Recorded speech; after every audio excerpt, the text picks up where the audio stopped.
Hi there! In today's video, I'm showing you how to make this really easy diamond spring card using the Joanna Sheen card making collection kit number 8. This is an exclusive magazine and craft kit, which includes a die set, an embossing folder, a stamp set, a stencil, some beautiful papers for you to craft with, and of course, an ideas magazine.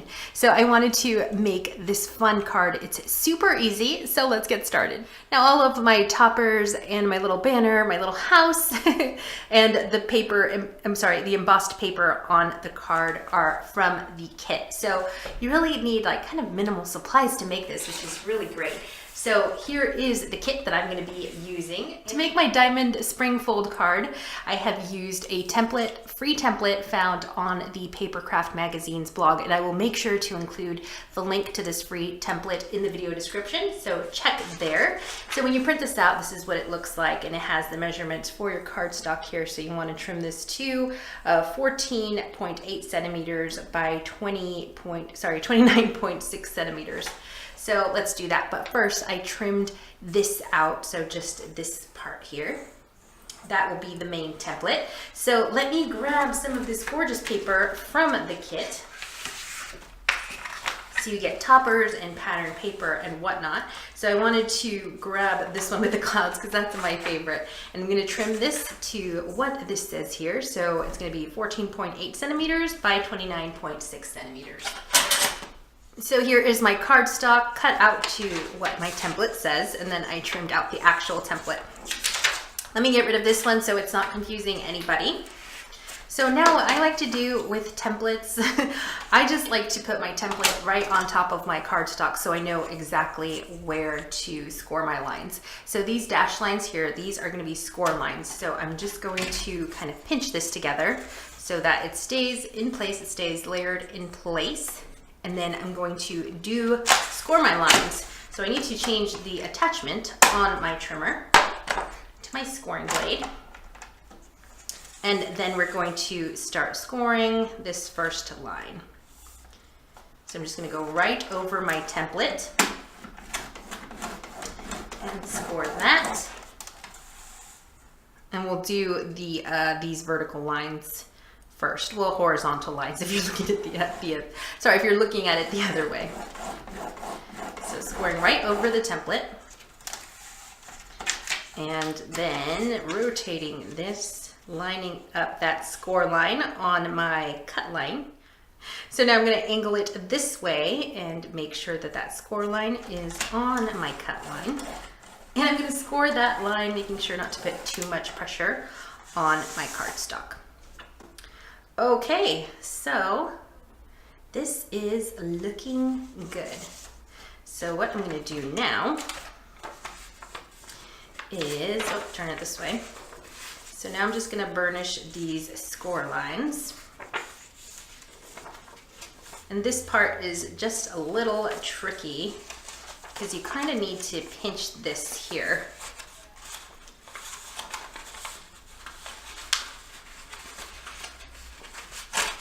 Okay, so I am just burnishing my score lines. So this is probably the trickiest part, these triangle score lines here, but you just burnish that and then it forms that triangle there. And then we're just gonna pinch this section down and make another triangle like so.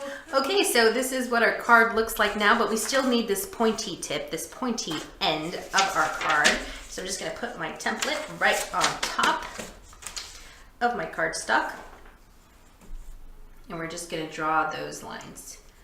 So it'll be this little point here, that little point there, and it's going to line up with this score line here.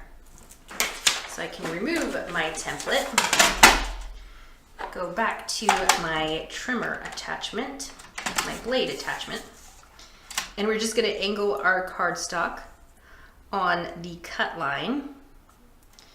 So that looks good. I'll just turn this around, make sure that our point here is lined up with our point there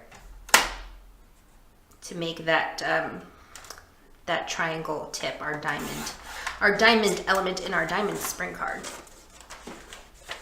So yay, we have our card base. I can erase these pencil marks. And this is what our card looks like. And now is the really fun part of adding all of our embellishments, our mats and our little butterfly toppers to our card. So I've grabbed the second sheet of this pattern. So there you see it's that same pattern, but I'm going to create my mat. So let's see here. We're just gonna make a square that fits this with a nice little border all the way around. That looks good. So we're just gonna trim that into a square. And then we're going to trim a rectangle to go here on this bottom portion. So there's our first square mat. And now for this mat here, I trimmed a rectangle. So this is 14 centimeters by 6.7 centimeters, and that will go there. But before I glue it down, I wanted to emboss it with the embossing folder that's included in the kit. So I'm just going to put this in here. Let's see, where will this go? So I'm just gonna slide my square all the way up to the top there, and I'm gonna close my embossing folder, and I'm gonna run it through my Big Shot on the embossing platform. It's just fun to add a little bit of texture to your projects, and also this flower border design is really nice. So you can see that texture there just a little bit.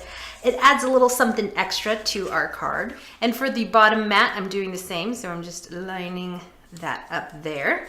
And notice that I don't get a complete design all the way around because of the way our embossing folder works in our cardstock, which is completely fine. It just adds, whoops, a little bit of detail. Just a little bit extra something to our card. So my mats are embossed and ready to go, and I can glue these down. And if you wanted to add a little bit of inking to accentuate the embossing, you can do that. Just go over it. Maybe with like tumbled glass, that would be a nice subtle color to ink that embossed design. Next, I want to die cut my house, which is seriously my dream house. Like, I love the colors and everything. So here it is inside of my design. There's different ones to pick from. Ooh, maybe I'll pick another one. I don't know. I'm torn now. I think I'm gonna stick to the to the original because I really like it. So let's cut it out, and then I can grab my die included, my coordinating die included with the kit. So we don't have to fussy cut out our little house topper. And I love how this die set coordinates with the designs in the paper pack.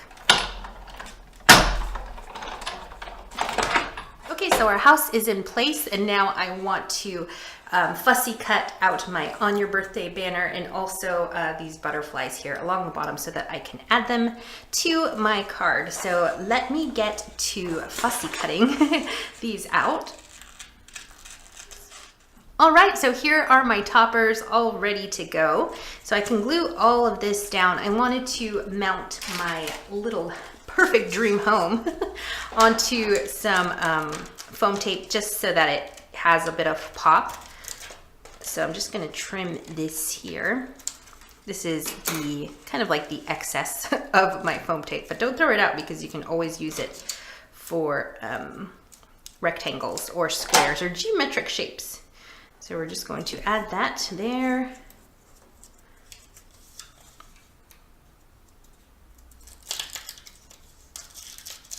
And we're gonna center our home in our diamond area here. And now I can add the rest of these. Let me double up on the foam dots on the banner, on the birthday banner, because I want it to really pop off of my card. So I'm just gonna double up these foam dots here. Put one right on top of the other. And that's gonna give us extra dimension, extra depth to our card. And then I can add a few more foam dots to the back of my butterflies, kind of bend back, pinch their wings a little bit so that they're more realistic. And we'll add one here to this corner, and then the other two will also be mounted with foam tape, but these will be kind of along the bottom there. And to finish off our card, I'm gonna add some pearls throughout. On this one, the original card, I put pearls on the corner, but I don't know, I'm kind of feeling a little bit adventurous, wanna experiment a little bit, so I'm just gonna glue some throughout my card. And I'm gonna go with yellow.